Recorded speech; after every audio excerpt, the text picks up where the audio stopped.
Display objects can be rotated using the rotation property. You can read this value to find out whether an object has been rotated, or to rotate the object you can set this property to a number in degrees, representing the amount of rotation to be applied to the object.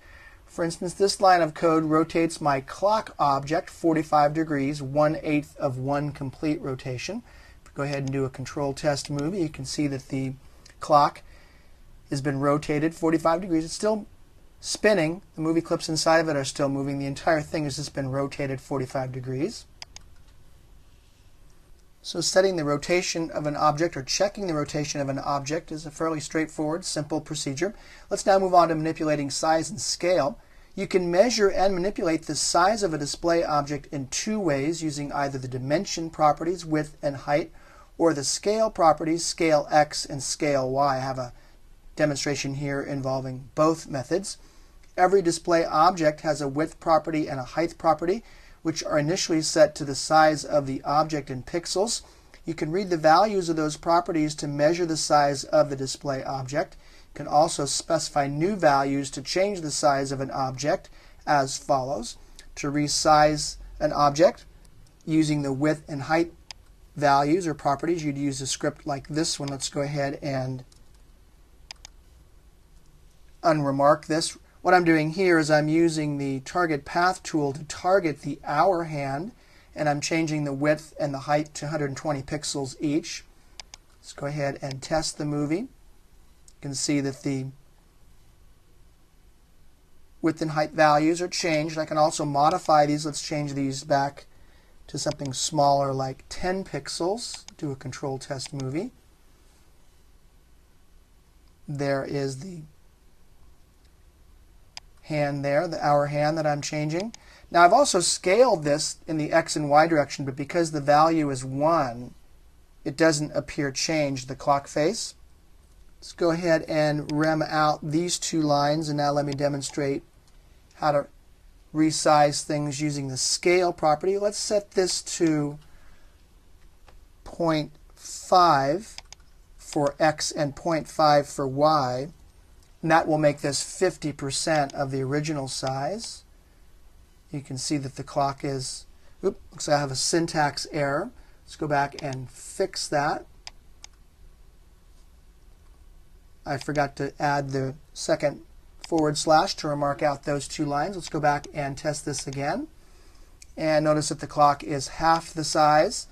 If I set the value to 2, it'll make it twice as large, so I'm scaling at 200%. And now we have a very large clock face.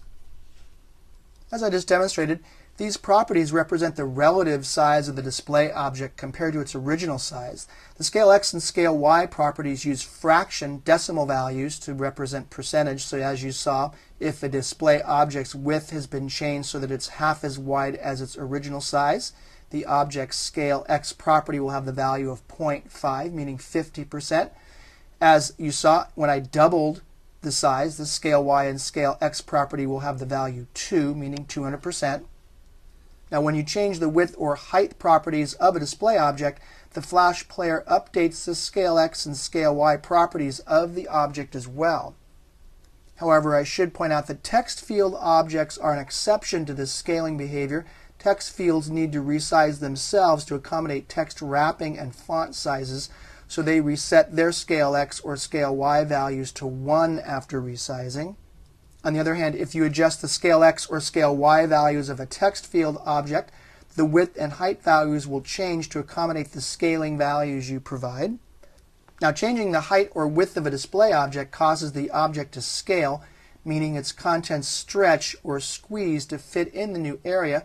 If the display object contains only vector shapes, like my clock graphic here does, you'll notice that those shapes were redrawn at the new scale with no loss in quality. Notice when I scaled this, let's go ahead and scale this way up at 4 times the original scale here, and you'll notice that all the graphics will remain crisp and clear and clean. In fact, that's so big you can't even see the clock anymore. Let's go with 3 and 2 and test this, but you'll notice that the clock remains very clean and crisp and clear because these are all vector objects created in Flash. If, on the other hand, you change the width or height or rescale a bitmap object and you make it much greater, you increase the size beyond the actual dimensions of the pixel information in the image will be pixelated, making it look jagged. I have another example here of a VTC image that I've converted into a movie clip, VTC_MC. I'm changing the width and the height, making it much bigger at 520 pixels wide and 420 pixels tall. And when I test this and it resets the width and the height, notice that it gets all jagged and it just doesn't look clean and smooth anymore, because I've increased the height and the width beyond the actual dimensions of the pixel information contained in the actual image. Now you'll quickly discover that size changes are not proportional. In other words, if you change the height of a square but not its width, its proportions will no longer be the same and it will be a rectangle instead of a square. Here in this example, I've set my square width to 120 pixels but the height to 60 pixels, so when I do a control test movie, this is no longer a square but a flat rectangle.